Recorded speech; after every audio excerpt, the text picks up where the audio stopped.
എന്താ പ്ലാൻ? പറയാം, വാ.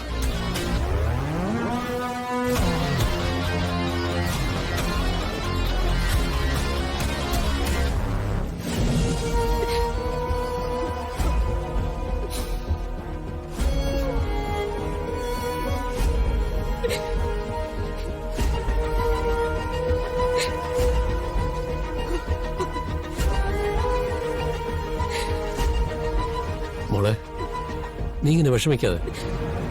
ധുനിമോളെ രക്ഷിക്കാനുള്ള എന്തെങ്കിലും ഒരു വഴി തെളിയാതിരിക്കില്ല.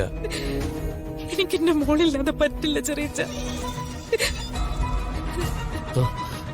പൃഥ്വി, നീ ആരെങ്കിലും വിളിച്ചു നോക്കിയായിരുന്നോ?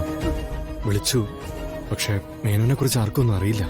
അയാളുടെ പേര് മാത്രമേ അറിയൂ.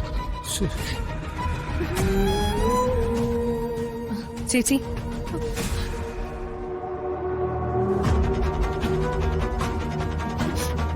ഞങ്ങള് പുറത്തേക്ക് പോവാ ചേച്ചി. ധ്വനിമോൾ ഏത് മീനോന്റെ കയ്യിലാണെങ്കിലും ഞങ്ങൾ എങ്ങനെയെങ്കിലും കണ്ടുപിടിച്ചിരിക്കും.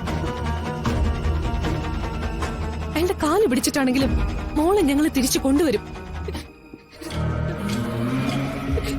അതെ, ധോനിമോൾക്ക് വേണ്ടി ഞങ്ങൾ ഇറങ്ങിയില്ലെങ്കിൽ ഇവിടുന്ന് വേറെ ആരും ഉണ്ടാവില്ലെന്നറിയാം. അതാ ഉടനെ ഇറങ്ങാന്ന് വിചാരിച്ചത്. എന്താടാ അങ്ങനെ പറഞ്ഞത്?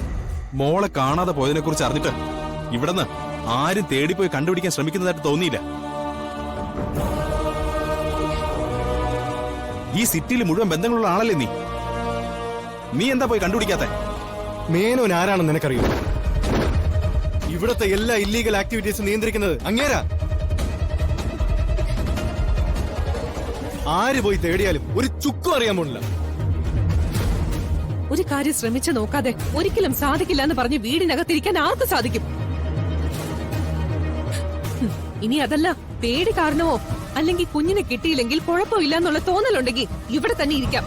അതെ, ഈ പൃഥ്വിയുടെ സ്ഥാനത്ത് ഞാനായിരുന്നെങ്കിൽ ഇപ്പൊ കുഞ്ഞിവിടെ എത്തിയിട്ടുണ്ടാവും.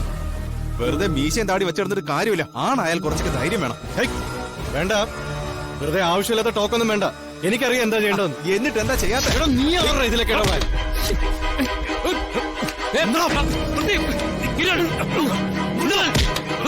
എന്താ നിങ്ങൾ കാണിക്കുന്നത്? ഈ സമയത്താണ് വഴക്കുണ്ടാക്കുന്നത്. ഇത് വഴക്കല്ലല്ലോ, കാര്യം പറയുന്നതല്ലേ. എന്ത് കാര്യം? ഇവര് മനഃപൂർവ്വം എന്നെ അപമാനിക്കാൻ വേണ്ടി പറയുന്ന.